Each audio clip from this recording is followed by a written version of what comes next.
जैसा है कि साथियों आपने देख रखा था आज थंबनेल में कि आज का आपका चैप्टर होने वाला था। चैप्टर था गतिमान आवेश और चुंबकीय क्षेत्र। आपको बता दें कि एनसीईआरटी की बुक में ये आपका 4th चैप्टर है, रेफरेंस वाली बुक में आपका ये 7 चैप्टर है। ठीक है, तो हम लोग क्या करने वाले हैं, यहाँ पर हमने दोनों लिख रखे हैं कि चैप्टर 4 तो हो जाएगा एनसीईआरटी वाली बुक से और 7 हो जाएगा रेफरेंस वाली बुक से। रेफरेंस वाली बुक मतलब जैसे कुमार मित्तल की बुक ही हो जाती है ना।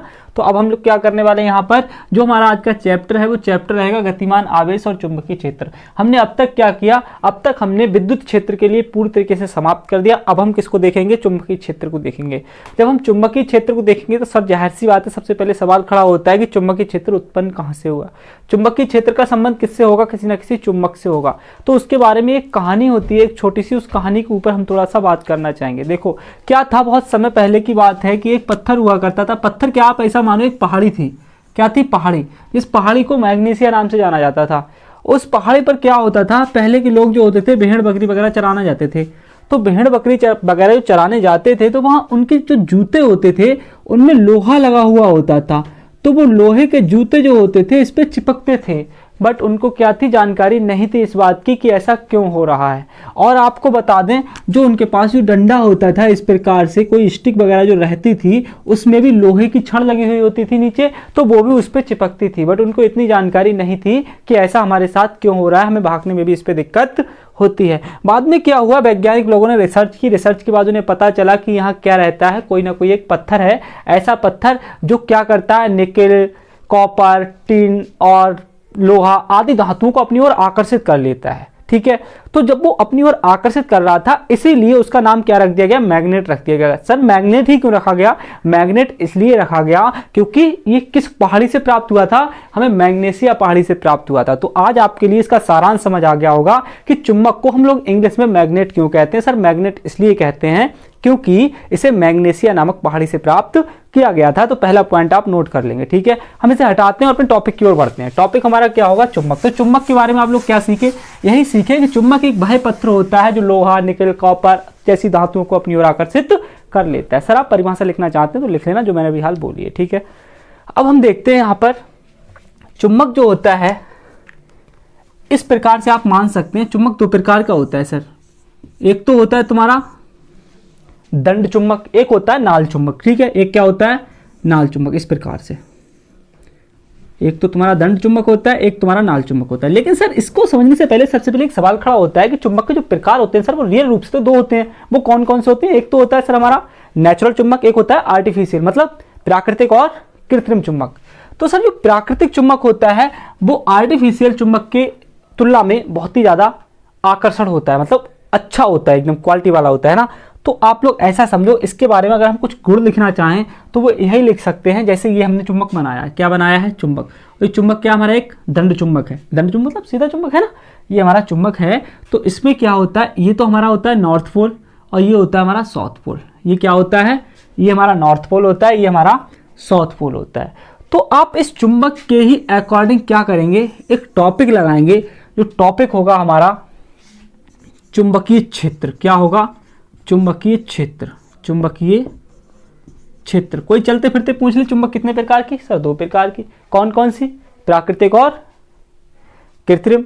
कौन सी दोनों में से ज्यादा अच्छी होती है, सर प्राकृतिक अच्छी होती है, जाहिर सी बात है, जो प्रकृति ने दी है। ठीक है, लेकिन यहां पर टॉपिक शुरू होता है हमारा चुंबकीय क्षेत्र।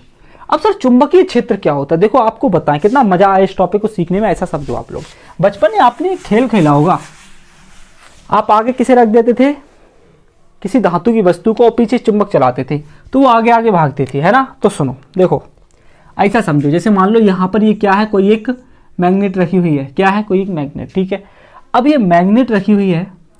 अब इसके चारों ओर हम मान लो यहाँ पर हमने क्या रखा लाके, किसी धातु की वस्तु को रखा लाके, इसने अपनी ओर आकर्षित कर लिया। हमने यहाँ रखा, इसने अपनी ओर क्या कर लिया, आकर्षित कर लिया। हमने सर थोड़ा और दूर रखा, इसने क्या कर लिया, आकर्षित कर लिया। लेकिन अब हमने सर यहाँ रखा तो इसने आकर्षित नहीं किया। नहीं किया मतलब इसका कारण क्या, इसका कारण ही यही था कि चुंबक जो थी अपना प्रभाव केवल यहां तक ही रख पा रही थी, इससे आगे चुंबक का प्रभाव नहीं था। ये बात ध्यान रखना।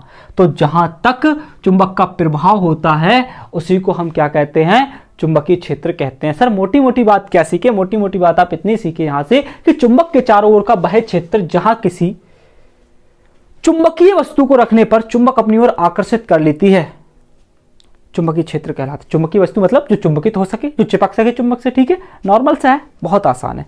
तो आप क्या सीखे यहाँ से, आप लिखना चाहें तो यही लिख सकते हैं कि चुंबक के चारों ओर का बाह्य क्षेत्र जहां किसी चुंबकीय वस्तु को रखने पर चुंबक उसे अपनी ओर आकर्षित कर लेती है, चुंबकीय क्षेत्र कहलाता है। सर बहुत बढ़िया, एकदम आसान सा है ना। इस टॉपिक को हटाते हैं, अगला टॉपिक लगा लो फटाफट से। अगला टॉपिक क्या होगा हमारा, अगला टॉपिक हो जाएगा हमारा चुंबक के ध्रुव या फिर चुंबकीय क्षेत्र की तीव्रता डालो। अगला टॉपिक क्या डालो, चुंबकीय क्षेत्र की तीव्रता। चुंबकीय क्षेत्र की तीव्रता।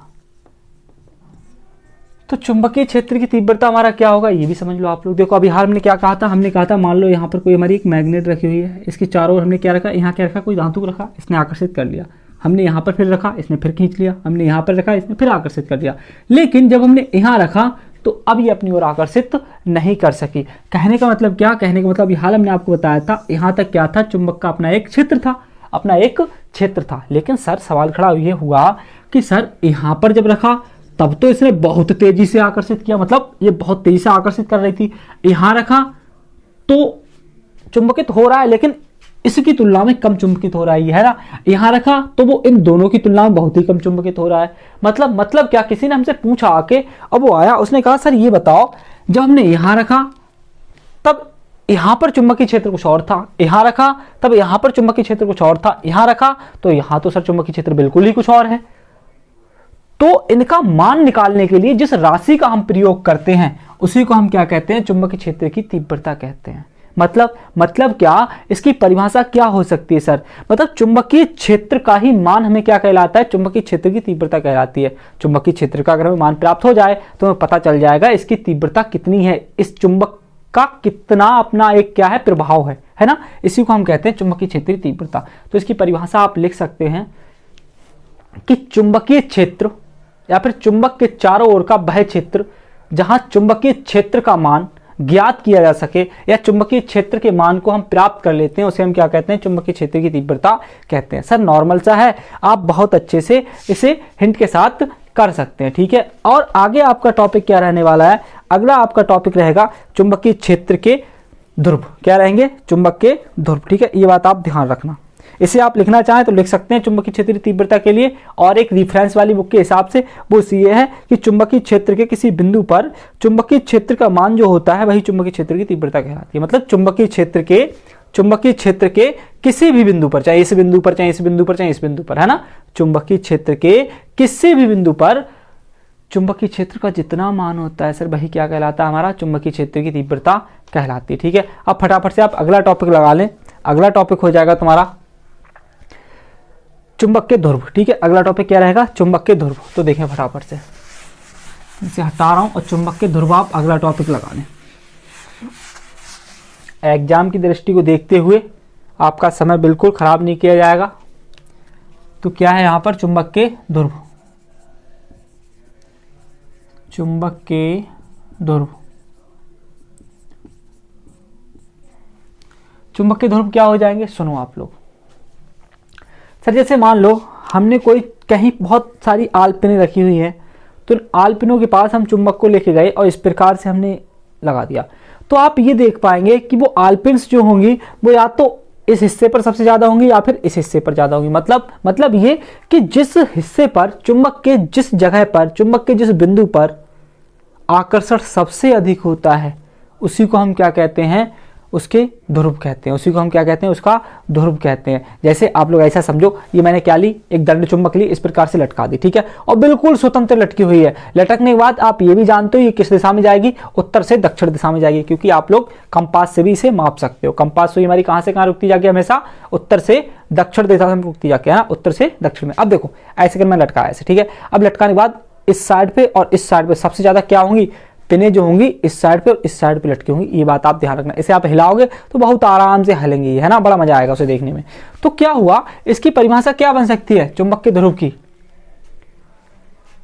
कि किसी भी चुंबक का वह स्थान जहां उसका आकर्षण सबसे अधिक होता है, यानी कि कोई चुंबक ली और उसका वह स्थान, उस चुंबक की वह जगह जहां उसका आकर्षण सबसे अधिक है, मतलब जहां पर सबसे ज्यादा वस्तुएं चिपक रही हैं, जहां पर सबसे ज्यादा पिनें चिपक रही हैं, उसी को हम क्या कहते हैं, चुंबक के ध्रुव कहते हैं, ठीक है। ये तुम्हारा क्लियर हो गया कि चुंबकीय ध्रुव क्या होते हैं, है ना, कि किसी चुंबक का वह स्थान जहां उसका प्रभाव सबसे अधिक होता है, जहां उसका आकर्षण सबसे अधिक होता है, उसी को हम चुंबकीय ध्रुव कहते हैं। तो ये भी नॉर्मल सा था, ये भी हमारा हो गया कि चुंबकीय ध्रुव क्या होते हैं।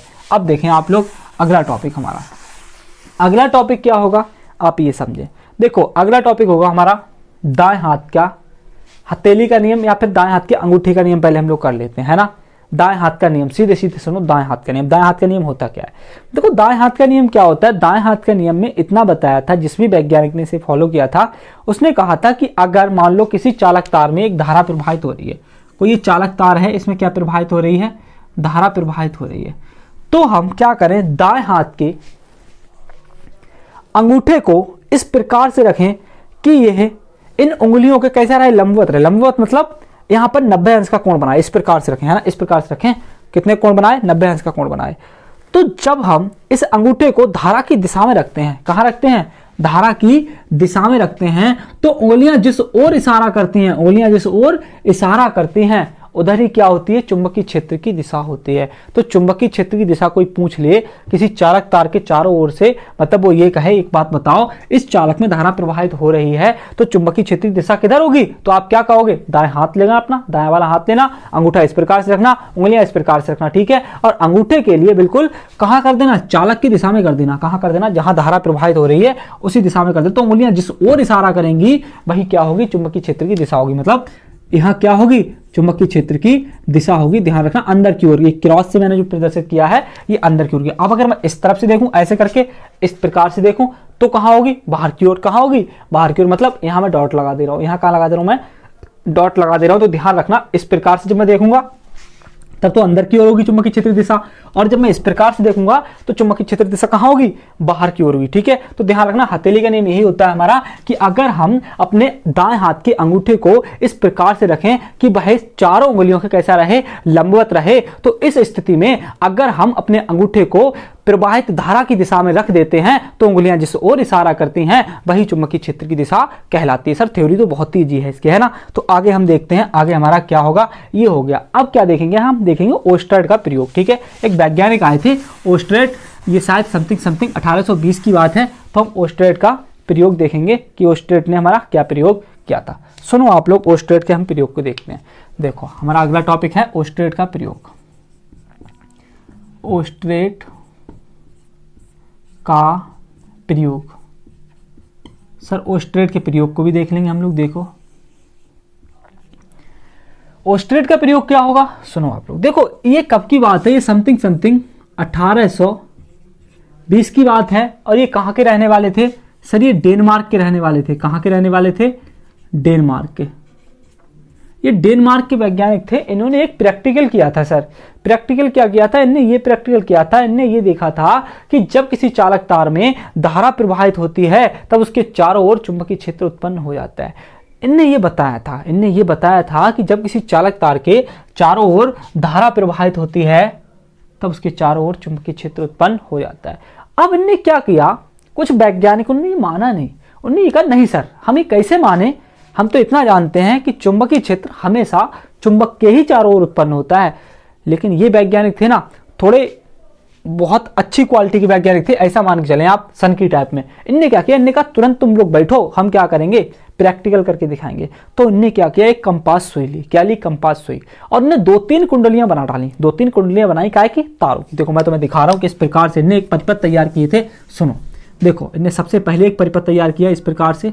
मैं तुम्हें जल्दी से बना के दिखा दे रहा हूं। इनने इस प्रकार से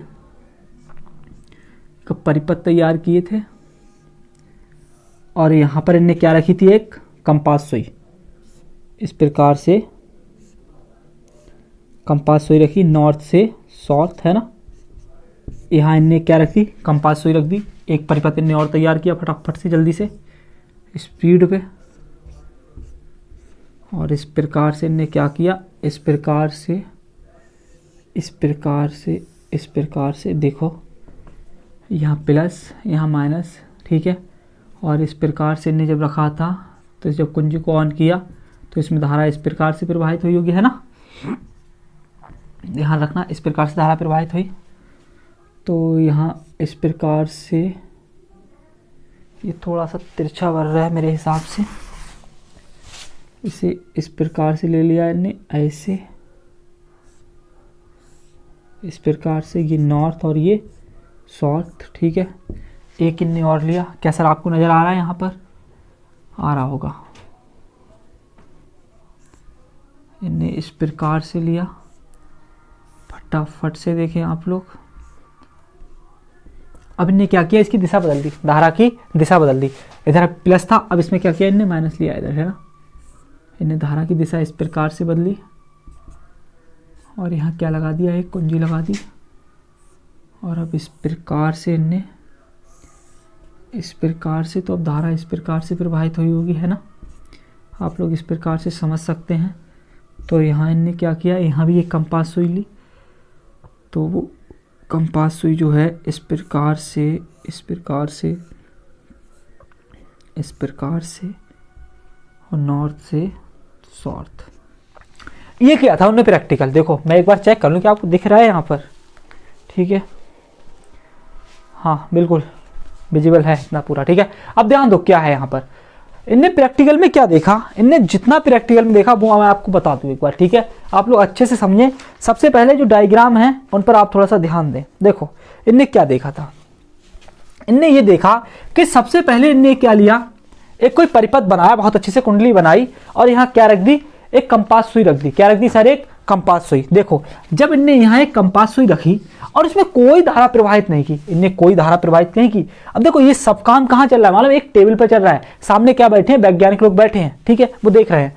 तो इन्होंने जब इसमें कोई धारा प्रवाहित नहीं की, तो जो कंपास सुइयां रखी थी इसमें कोई विक्षेप नहीं हुआ सर, ये कंपास सुई जैसी की तैसी ही रखी रही, कोई भी इस पे फर्क नहीं आया। लेकिन सवाल खड़ा क्या हुआ, सवाल खड़ा तो तब हुआ जब इन्होंने इसी कुंडली को इस रूप में बनाया, और बनाने के बाद इसमें क्या किया, धारा प्रवाहित कर दी।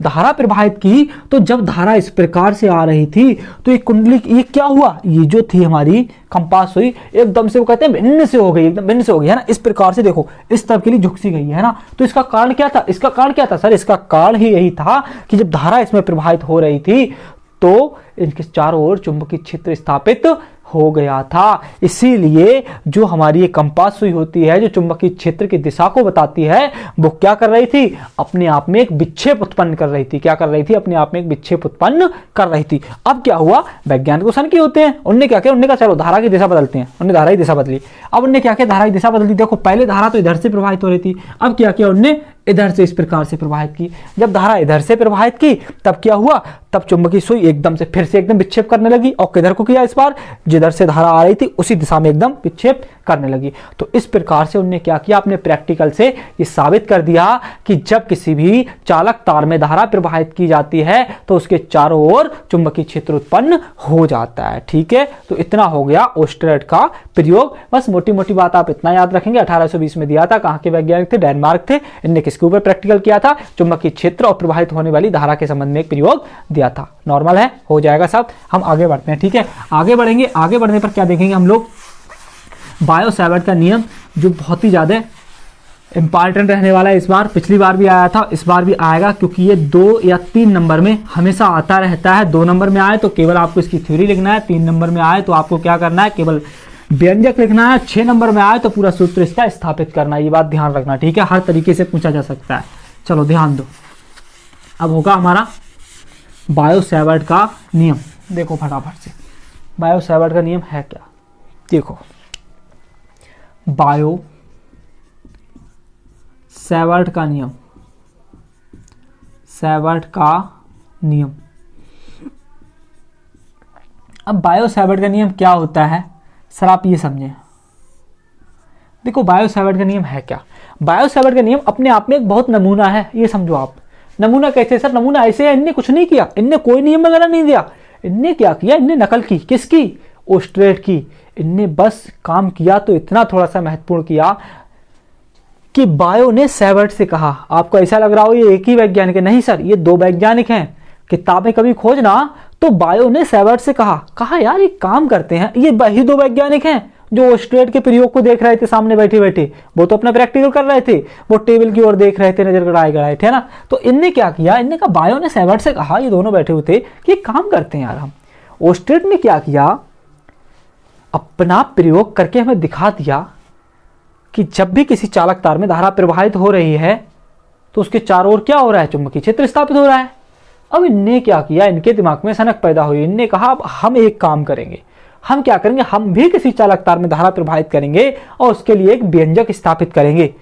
तो उस व्यंजक स्थापित करने के लिए ही इनने क्या दे दिया, अपना एक नियम दे दिया, जिसे हम क्या कहते हैं आज की भाषा में, बायो-सैवर्ट का नियम, लॉ ऑफ बायो-सैवर्ट। ठीक है, ये बात ध्यान रखना।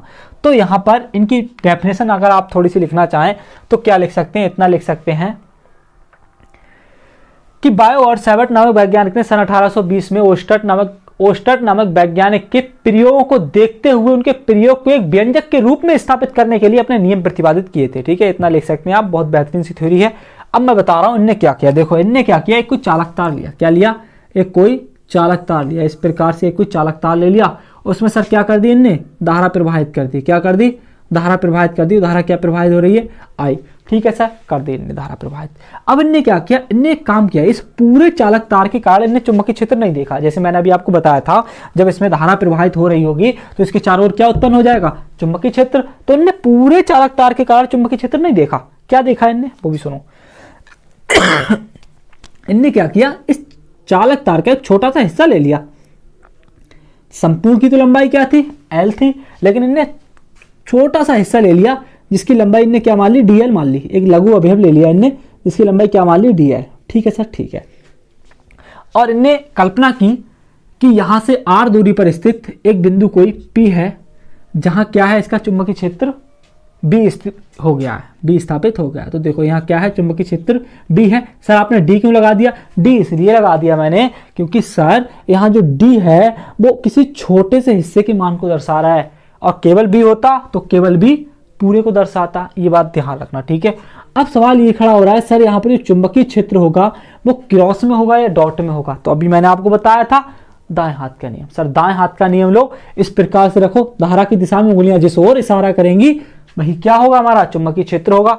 तो चुंबकीय क्षेत्र यहाँ कैसा रहेगा, क्रॉस में रहेगा। काय में रहेगा, क्रॉस में। ध्यान रखना, काय में रहेगा, क्रॉस में। और यहाँ पर आप देख सकते हैं, यहाँ कोई एक कोण बनेगा जिसे हम क्या कह देंगे, थीटा कह देंगे। और ये पी जो है कितनी दूरी पर है, स्मॉल आर दूरी पर है।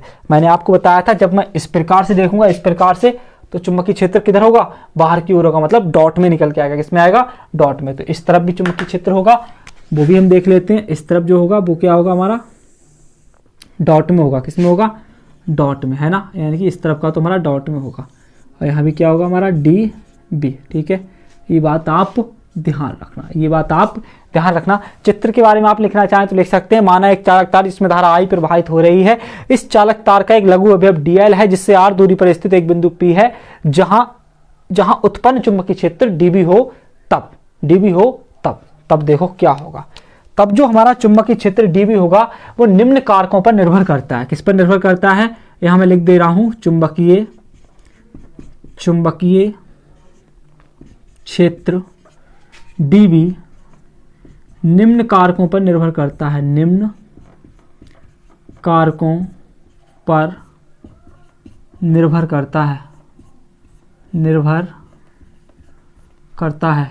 चुंबकीय क्षेत्र डीबी जो है वो निम्न कारकों पर निर्भर करता है। सर किस किस चीज पर निर्भर करता है, मैं बता रहा हूं, चुटकियों का खेल है, एक ही बार में हो जाएगा। देखो, किसी चालक में प्रवाहित होने वाली धारा के तो ये अनुक्रमानुपाती होता है सर। ठीक है, तो सुनो, नंबर 1 क्या हो जाएगा कि किसी चालक तार में प्रवाहित होने वाली धारा के अनुक्रमानुपाती होता है। पहली लाइन आप ये लिखेंगे, उसके बाद क्या लिखेंगे, ये लिख देंगे कि धारा के कैसा होता है, अनुक्रमानुपाती होता है। ठीक है, मैंने क्या बताया, किसी चालक तार में प्रवाहित होने वाली धारा के अनुक्रमानुपाती होता है।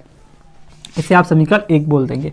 दूसरा क्या होगा, इसका दूसरा कारक क्या होगा, दूसरा कारक ये होगा कि लघु अवयव डीएल को बिंदु पी से मिलाने वाली रेखा पर बने कोण की ज्या का अनुक्रमानुपाती होता है। ज्या होती है साइन, ज्या होती है साइन। जो लाइन मैंने बोली अभी वही लिखोगे आप। ठीक है, यानी कि साइन थीटा के भी कैसा होता है, ये अनुक्रमानुपाती होता है। ठीक है, इसे आप कह दोगे समीकरण नंबर 2। तीसरा क्या हो जाएगा, तीसरा ये हो जाएगा कि लघु अवयव डीएल के भी ये कैसा होता है, अनुक्रमानुपाती होता है। यानी कि लघु अवयव डीएल के भी ये कैसा होता है सर, अनुक्रमानुपाती होता है। ठीक है सर, ठीक है, ध्यान रखना कितने कारकों पर निर्भर करता है। चौथा क्या हो जाएगा, चौथा ये हो जाएगा, देखो लघु अवयव डीएल लघु अवयव dl और बिंदु P के बीच की दूरी के बरक के व्युत्क्रमानुपाती होता है। लघु अवयव dl ये है हमारा लघु अवयव, यहाँ से लेके यहाँ तक निमाना है ना।